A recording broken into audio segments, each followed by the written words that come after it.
Hello, and welcome to this video in which I believe I'm probably title worst map for Rainbow Six Siege. You know, being that like there's huge talk being of the recent patch notes coming out saying that they are changing up the map coverage of how they're gonna do it. They're gonna have rank more towards the way League is, where they're gonna only have 9 maps. And in casual, they're only going to have 15 maps, I believe, and being that there's going to be 2 less maps, which is going to be Yacht and Favela. Now, a lot of people were kind of wishing that if they were going to take a map away or change it, two YouTubers at least that I watch, Microwave Gaming and Koros, and I think there's somebody else maybe, but saying that they should take away not Yacht, but what is it, Bartlett University, which I agree Bartlett is bad, but in design flaw overall, I think Yacht is worse than Bartlett. Now the only reason why Bartlett is flawed in its way of design is there's only 2 good ways to get into the second floor that does not involve repelling. There's this little outside skirt that goes, you have to walk through a window. There's like no doorway, just to straight go into the second floor. And another way is a hatch right near that area as well. So everywhere else you have to repel in through a window. Otherwise you have to go in from a window or a door down on the first floor and work your way up via one of the 3 staircases. Now, in my saying of design choices overall, I think internally the design choice of Bartlett is a bit better than what I would say Yacht is, because they're probably saying that Bartlett is worse because it's more towards the defense more than the attackers' favor, whereas I feel Yacht is more towards the attackers over the defense in a more major way than what I would say Bartlett is, being that in say you're playing secure area, and 3 of the 4 areas on secure has a major amount of walls that you have to reinforce, as well as 2 hatches. Now you're thinking, well, what about casino? Because it only really has 1 hatch, but I connect the that little room where hostage would be of casino with the whole output. I think these 2 rooms, pretty much that are kind of separate, little by a wall and a door, are still connected because how just integral they are to each area. Because I mean, if you lose one of these 2 sections, you're pretty much screwed almost, because you can have good line of sight on a majority of the area of either or.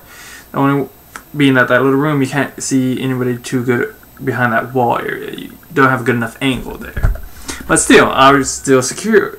I still include that area to the whole aspects of casino. And with that area, when it has its hatch, has like 3 walls on one side that they can walk in on. 3 walls maybe on the other, like right next to it.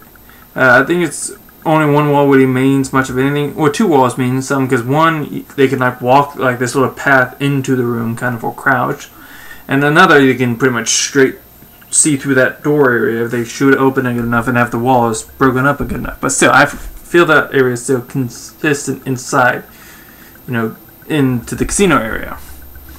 And then you have kitchen, which you have all these walls and 2 hatches. Then you have the sub area, which again has a lot of walls and 2 hatches. And the 4th area, which is cockpit, which you have 2 doors, 2 windows that are pretty much in that cockpit, with a little room that has a good amount of walls within also the cockpit area, and a window there. So you have all of these areas that are destructible, that give the attackers many of ways to enter the objective just on secure area alone. And that's not taking bomb or hostage into account, which themselves have some minor flaws. To them, not as major as secure area, but they still have plenty good sizable flaws. Where it's like you have so much to secure. And that's why I think, especially even like the same thing goes to Favela. It's even more of a cramped area with so much shit that is destructible. Whereas in Bartlett, granted, there's probably not as much as could be destructible externally, but it's somewhat equal to what would be internally for Yacht, almost. But it's more of a spread out area. That's why I think Bartlett is a better design map overall than Yacht. That's why I think I'm glad that they're taking Yacht out. granted, the only way you can play either Yacht or Favela is right now is in a profit match area. But whenever I think people are talking about how they think Bartlett is the worst map over, I think they're only thinking of the design flaw of the external output of trying to get in, which is a flaw. But there's just so many ways to get in. Still, there's just so many windows. Like there's like 3 fucking useless windows I find. Like that back area where you can spawn in.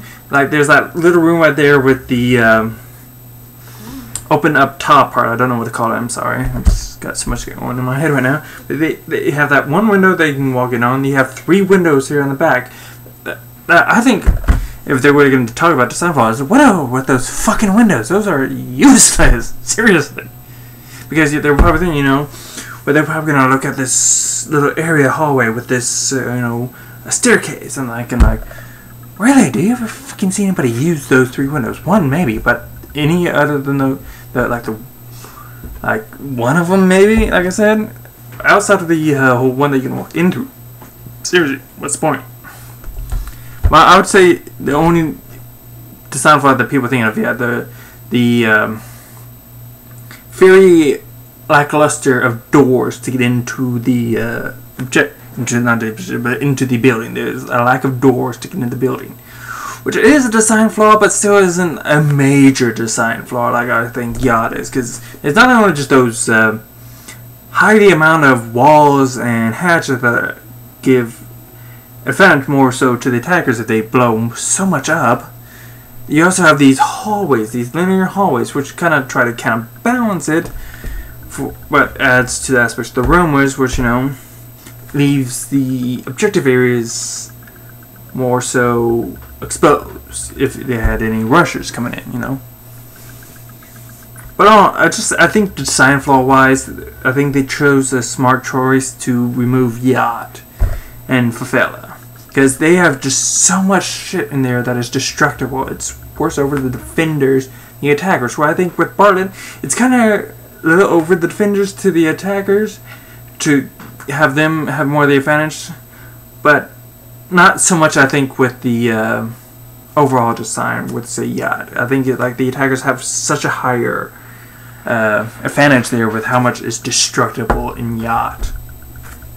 So, yeah, that's my opinion on what the worst map is. It's definitely Yacht. There's the design of it all, of like everything above the engine room, because there's only 2 things that happen in the engine room. You have the bomb, and you have hostage, which is like right there next to the engine itself, which it's whatever. But when you get above that, there's just so much that's destructible. Just so much, so many hatches, so many walls. It is impossible to reinforce everything. I think they were trying to make it more of a tactical decision on what you need to reinforce, but they overdid it, I feel, and that's a smart thing for them to remove it. Probably, hopefully, design it better with it, as well as Favela.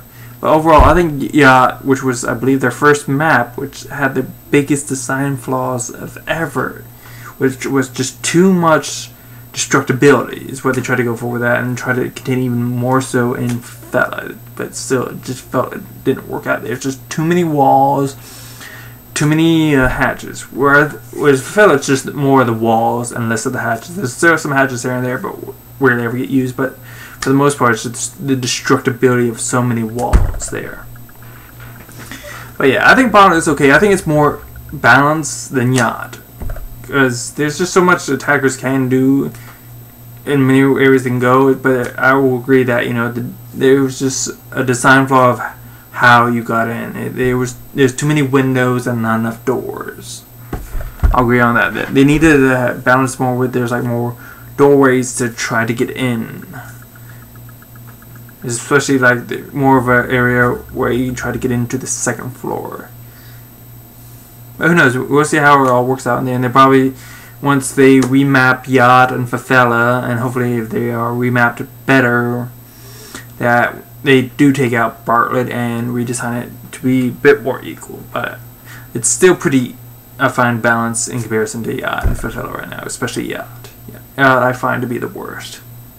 But yeah, I had to get that off my chest because I was just watching a video on Microwave Gaming's channel of how they were talking about the map rotation and the map removal of Yacht, and he's like, I just can't understand why they took away Yacht, not Bartlett. Like, I can. I fucking can. Because when I hear people talk about Bartlett, it's just they only go over the design aspects of the external part, of how to get in, especially via the second floor. But they don't talk overall design, and that's why I think Yacht is worse. Is the overall design is worse because it's, for one, it's too linear to get around some places. You need to have it a bit wider some way, not too wide, but just a bit wider. But for the most part, on the areas, especially secure areas, and hopefully with the cockpit, they have a better design of it not being, you have to worry about so many angles. Seriously, especially with cockpit. You have to worry about those doors, you have to worry about those windows, you have to worry about like the other side, them coming from that way.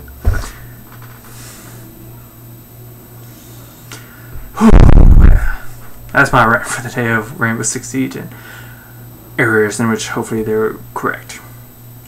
Like I said, I feel it's like their opinion on Bartlett being bad map isn't wrong. Like I said, there are design flaws in it. But in the overall design flaw, I feel is like Bartlett isn't as bad as Yacht. But like I said, in the end, that's just my opinion. In the end, that's all that ever matters. But thank you for watching. I hope you're informed, I hope you're entertained, and I hope you have a rock'em sock'em day. Peace. And sorry, one last thing. Sorry, I know I already did the rock'em sock'em thing, but I just thought of some as I was about to edit and watch the rest of the video I was watching on Microwave Gaming. They were talking about the barbed wire, you know. Now, this has nothing to do with anything outside of my opinion and my thoughts, which I know I could be wrong here, but before they do the changes, I'm not sure there would be a difference afterwards, but I feel there was no difference between the operator you had when you were walking through barbed wire, which you pretty much walk, and you're trying to run through it, but you can't run, you walk through it. But is it just me, or does it feel like every fucking operator is at the same speed with the moment they go through the barbed wire? You can have like a 3-speed, a 2-speed, and 1-speed, you go through it, but you'd be going through it at the same speed even though you're at different rates of speed, which confuses the hell out of me. Like I said, I could be wrong, but I feel like everybody from the 3-speed to the 1-speed go at the same speed through the barbed wires. There's not a difference there, even though they are a different speed operator. Just another little rant I want to get out because I feel like there is no difference there, which you think there should be because you're a different speed operator. Wouldn't a Ash go through it quicker than a Montagne? Seriously? I mean, why not? And on the topic of Montagne, I just was thinking about this. Sorry, got a lot of shit here in my mind. I feel they need to balance his ass out a bit more, in a way. And I feel if you're like ever in a one-on-one confrontation between you and a Montagne, especially if you're a 3-armor 1-speed operator, your ass has very limited aspects of how to deal with a Montagne. Just in general, with I think any operator outside of Smoke maybe, because for the most part, everyone try to do to take him on has to be. There's no like direct thing you need to do. It's all just luck. You can try things, but it's just like it's a straight luck thing of a draw of what could happen of like either meleeing or trying to get around him in melee, or meleeing if he dropped his shield is what I mean with meleeing in the beginning. If he dropped his shield and you try to melee and hopefully hit him before he hits you, or try to do some shooting. It's like it feels very little thing you can do on a one-on-one conversation between you and a Montagne. Outside, like I said, Smoke. Smoke's even like you hope you can do what you can with Smoke. But if you're like it's the two of you versus each other, and you still have a minute to go, he can still fuck with you and back away from the smokes. Almost, it feels like. But outside the Smoke, I mean, how much can you really do just one-on-one with a Montagne? I feel they needed to make that glass where his face is breakable, and people are always arguing like, well, if you make it that breakable, he's gonna be nerfed into fucking oblivion. Like, well, it'd be more of a tactical thing, and it's not like it's gonna be breakable like, say, Blackbeard's shield, where it got nerfed down to pretty much it takes less than a clip to destroy it. I mean, it'll take like at least 2 clips, maybe more, to break it, and you have to really directly shoot at it because it's a small area. So you have to be, tactical on where you're shooting Montagne to. You need to get a good line of sight and be tactical about it, because not only that, in most scenarios, there's more than just a Montaigne. There could be somebody else. You gotta be tight about either you're gonna shoot him or you're gonna wait and see if somebody else comes about. You know, which can go about so many different ways. But on a one-on-one confrontation, if that thing would be breakable, you'd have probably more of a chance of a success against a Montaigne. Whereas now it's like you would say it's probably a 50-50 shot, but I think it's even lower than that, where the majority goes to Montaigne, because it's like he has the advantage. He can take shots, and if you get too close to him, he can drop a shooter, which drops so quickly, and just take his 6-shooter and just pump you full of bullets, and you're fucked. Or you can just drop that and melee your ass, which, you know, if you try to counter melee and everything, it's too much of a roll of a dice scenario with the way Montaigne is right now, especially since they nerfed the nitrous cells and explosives so in his favor. You know, it's just there's too much chance and luck on trying to defeat a Montaigne. You know, which is actually how it's pronounced. People, you mean Montaigne? It's like, no, the way you actually pronounce it is Montaigne. I don't know why people confuse that shit. Like, it's a Montaigne. I don't, you know, try and correct them and say, it's not Montaigne, it's a Montaigne. But people was like, what do you mean? What's a Montaigne? What's a Montaigne? It's like, you mean Montaigne? I mean, what's a Montaigne? What's a Montaigne? Like, you mean Montaigne? Like, it's pronounced Montaigne, technically.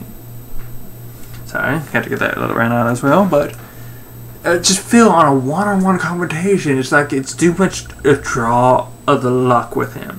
Whereas like when you're usually, you know, shooting against any other person, even maybe a Blitz. I mean, Blitz maybe could use that, but I doubt it because he's just use the regular shield. So I don't think like him or any of the recruits or even Fuse, who I still don't fucking stand. Why the fuck does he have a shield? It just seems so idiotic to me, truthfully. Why the fuck does he have a shield? But Montaigne, I feel like just the fact that there's just so much that they gave to him to balance his ass up to be more of a pick, they pretty much nerfed everything out of existence to deal with his ass outside of a smoke.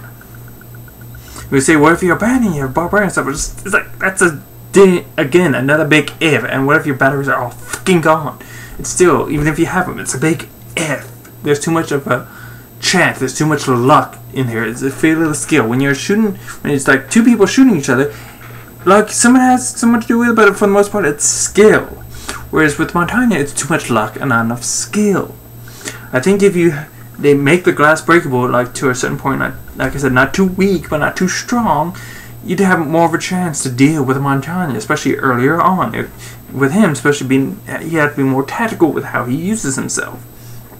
You know, he can't just be such a brute force taking so many bullets and just go up and just like, hey, fuck you. He has to be tactical in himself.